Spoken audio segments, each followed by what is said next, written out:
Patan SOG પોલીસે 32 શંકાસ્પદ બાંગ્લાદેશીઓને પકડ્યા હતા, જેમાં 32 લોકોની પૂછપરછ કરતા 2 મહિલાઓના ડોક્યુમેન્ટ શંકાસ્પદ જણાતા 2 મહિલાઓની પૂછપરછમાં બાંગ્લાદેશી હોવાનું પ્રસ્થાપિત થવા પામ્યું હતું। મહિલાઓની સ્ટેટ સેન્ટ્રલ આઈબી અને બીએસએફ દ્વારા પૂછપરછ કરાતા બંને મહિલાઓ વિરુદ્ધ ફોરેન એક્ટ મુજબ કાર્યવાહી હાથ ધરાશે। એક મહિલા જેનું નામ સુલતાના છે, એનું ઉર્ફે નામ ગુજરાતમાં સ્વીટી છે અને મૂળ નારાયણગંજ બાંગ્લાદેશની રહેવાસી છે। 2019માં બાંગ્લાદેશી પાસપોર્ટ પર એને ભારતમાં પ્રવેશ કર્યો।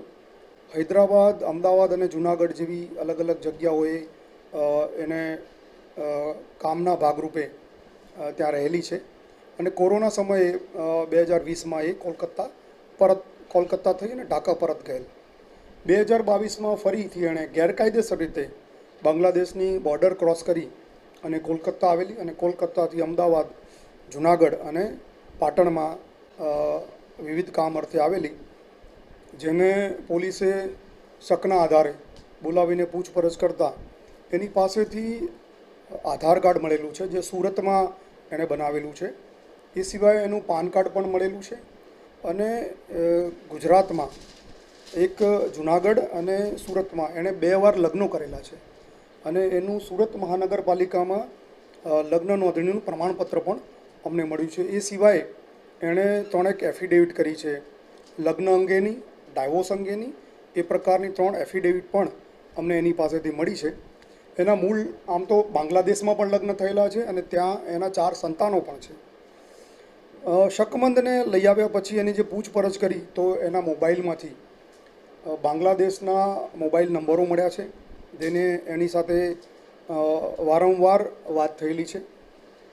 એના મોબાઈલમાંથી અમને બાંગ્લાદેશી પાસપોર્ટ મળ્યો છે અને પોતાનો, જે જુલાઈ 2023માં એક્સપાયર થયેલો।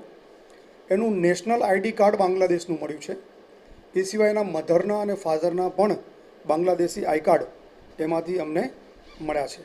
મોબાઈલમાંથી અમે એમનો કોલ લોગ પણ મેળવ્યો છે, જેમાં બાંગ્લાદેશના એના પોતાના પરિચિતો સાથે અવારનવાર વાતચીત થયેલી છે।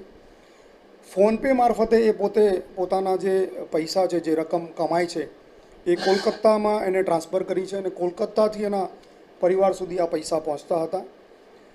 તપાસમાં એ પણ અમને વિગત મળી છે કે મોહમ્મદ અલી કરીને એક બિહારનો વ્યક્તિ છે, જેના સપોર્ટથી એ અહીંયા ગુજરાતમાં એણે પ્રવેશ કર્યો છે અને મોહમ્મદ અલીએ અન્ય લોકોને પણ આ કામ અર્થે બાંગ્લાદેશથી બોલાયા છે એવી વિગતો પણ એના પૂછપરછમાં પ્રસ્થાપિત થઈ છે। એ સિવાયની અન્ય મહિલા જેનું નામ બ્યુટી બેગમ છે અને ગુજરાતમાં એનું નામ રિયા શાહ તરીકે એણે મેળવેલું હતું, એને પણ પોતાનું આધાર કાર્ડ દાણી લીમડા અમદાવાદ ખાતે રહીને ત્યાંના સરનામા ઉપર બનાવેલું છે। 2004માં એણે ગેરકાયદેસર રીતે પ્રવેશ કર્યો હતો। 2010માં એ બાંગ્લાદેશ પરત ગયેલી। 2013માં ફરી અમદાવાદ આવેલી।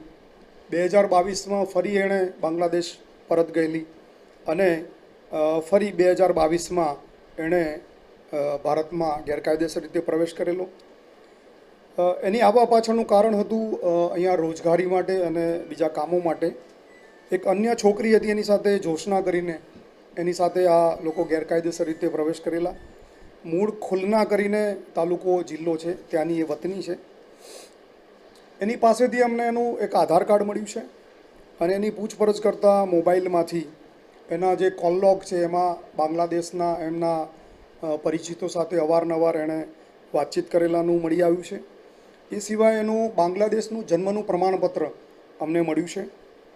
એના માતાનું આઈડી કાર્ડ પણ અમને બાંગ્લાદેશનું મળ્યું છે અને એ પોતે પોતાના જે પૈસા કમાતી હતી એ કોલકાતામાં એક ઇમરાન નામના વ્યક્તિને એ ટ્રાન્સફર કરતી હતી ને ત્યાંથી એના પરિચિતો સુધી બાંગ્લાદેશ એના પૈસા પહોંચતા હતા।